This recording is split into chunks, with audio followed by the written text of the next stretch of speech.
Dans le monde des sports de combat, certains combattants adoptent le style redouté du brawler. Une fois sur le ring, il n'y a pas de stratégie, tentant c'est tuer ou être tué. Né au Suriname et élevé aux Pays-Bas, Melvin Manhoef est peut-être la personnification de cette approche. Aujourd'hui, on va parcourir la carrière de l'un des strikers les plus fous des années 2000 et se rappeler pourquoi Melvin Manhoef était un cauchemar pour n'importe quel adversaire. Melvin a commencé sa carrière dans les ligues régionales des Pays-Bas, se distinguant par son style ultra-agressif et le fait de ne jamais couper du poids. Et bien sûr, rejoignez-nous en vous abonnant à Pur Combat et en activant la cloche pour ne manquer aucun épisode.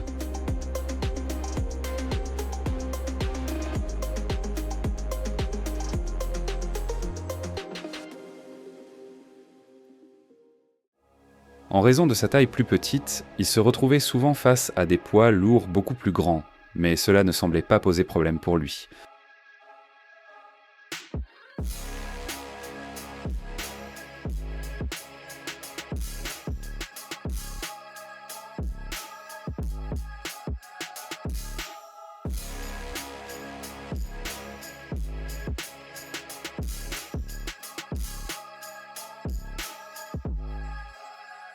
En 2005, il a enfin eu une opportunité dans un événement majeur. La franchise britannique Cage Rage gagnait en popularité, et Melvin a immédiatement fait sensation avec 3 performances impressionnantes. Le ceinture noir brésilien Fabio Piamonte fut son premier adversaire. Il n'a pas réussi à imposer son jeu de grappling, recevant un coup de poing puissant qui a fait voler son protège-dents hors de la cage. Fabio looking for a takedown, single leg does well. Takedown, he gets the trip. Melvin moves into Fabio's head. Good. Melvin stands up and that's where he wants it. Melvin coming in and it's a shot by Fabio. Melvin blasting away, right hand by Manhoef. Big bombs, they're connecting, they're landing. Good shots by Manhoef. He's bleeding, but you're right, he's taking them. There's the fireworks, the gun. He's out. Here's a knockout from Melvin Manhoef. Melvin Manhoef came all the way from Amsterdam.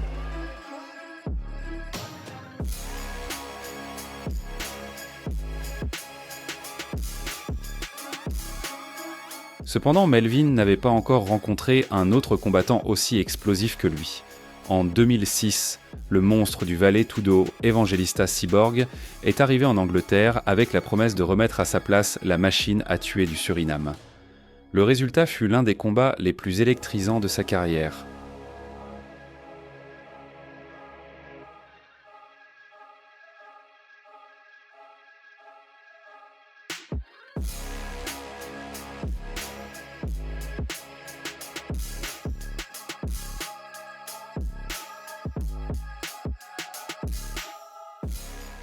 Manhoef a commencé en imposant son rythme, lançant une pluie de combinaisons sur Cyborg. Mais rapidement, le Brésilien a montré qu'il avait aussi de quoi riposter.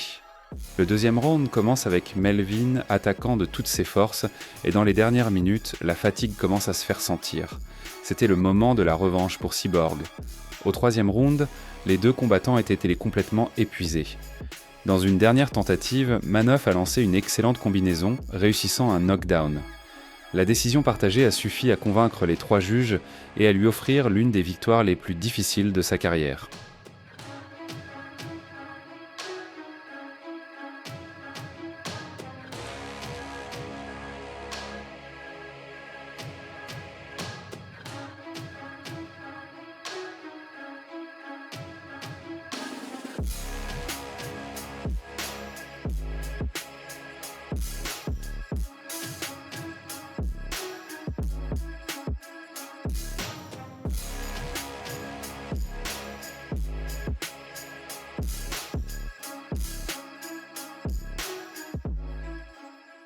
Les combats au Cage Rage ont ouvert les portes des grands événements japonais, qui à l'époque offraient les plus grosses bourses du marché.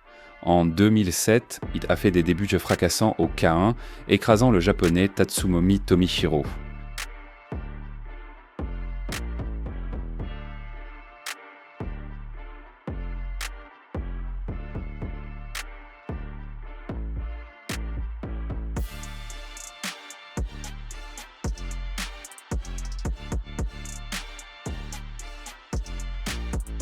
Ensuite, elle a participé au Grand Prix de l'événement Rose, battant facilement Crossley Grace. Dans la phase suivante, Shun Ueyama a également subi le même sort dès les premières minutes.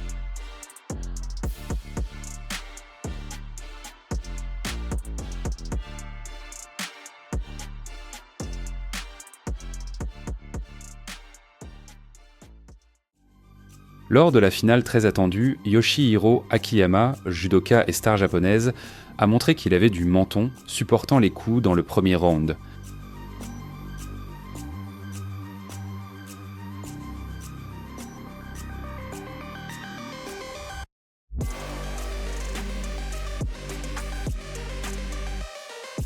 Melvin a commis l'erreur fatale de tenter de le mettre au sol, se retrouvant piégé dans un armlock serré, il n'a eu d'autre choix que de taper. Malgré cette défaite, sa popularité est restée élevée au Japon, enchaînant une série impressionnante de victoires. Le premier sur la liste fut le boxeur japonais Yoshi Takashi, qui a bien commencé mais n'a pas tenu longtemps.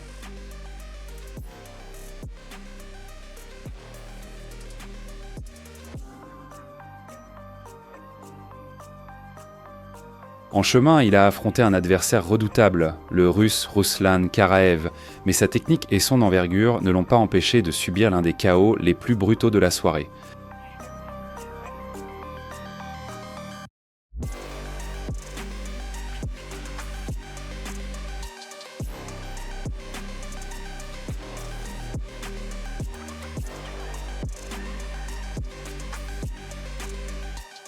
Dans le tour suivant, l'intimidant Paul Slavinsky a également rejoint les statistiques.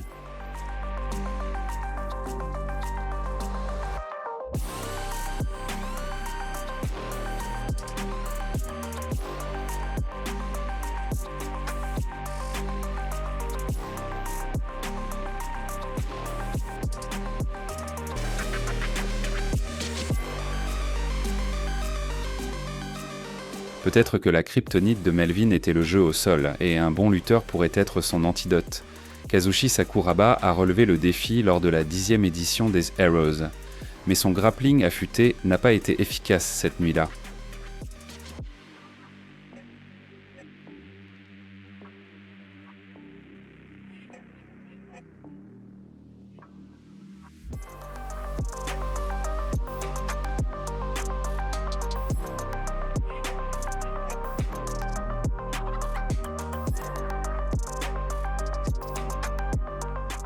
Celui qui a réellement réussi à arrêter la série du monstre hollandais fut Gerhard Musashi, qui a trouvé un triangle au bon moment, tenant la position même après avoir subi un slam.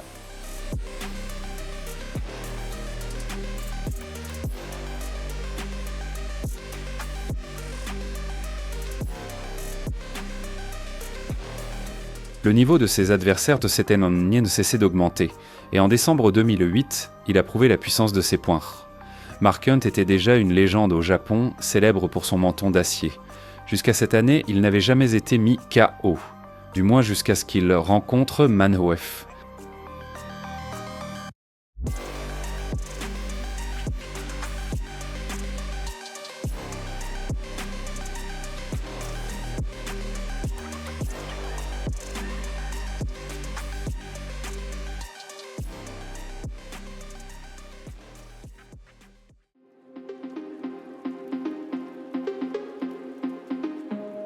Cependant, son ascension n'a évidemment pas duré éternellement.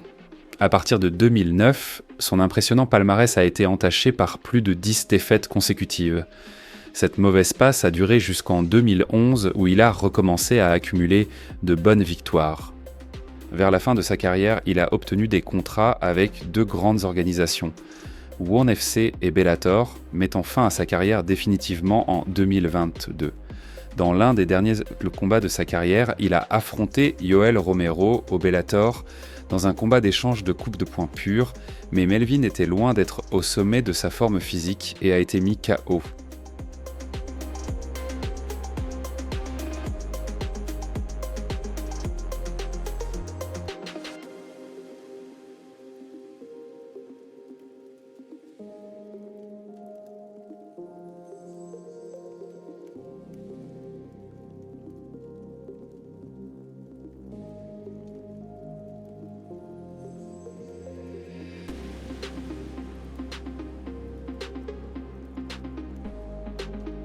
Lors de son dernier combat, il a participé à un événement au Japon contre le Brésilien Igor Tanabe, issu du Jiu-Jitsu. Melvin, désormais plus âgé et n'ayant plus la même résistance qu'auparavant, a été complètement dominé.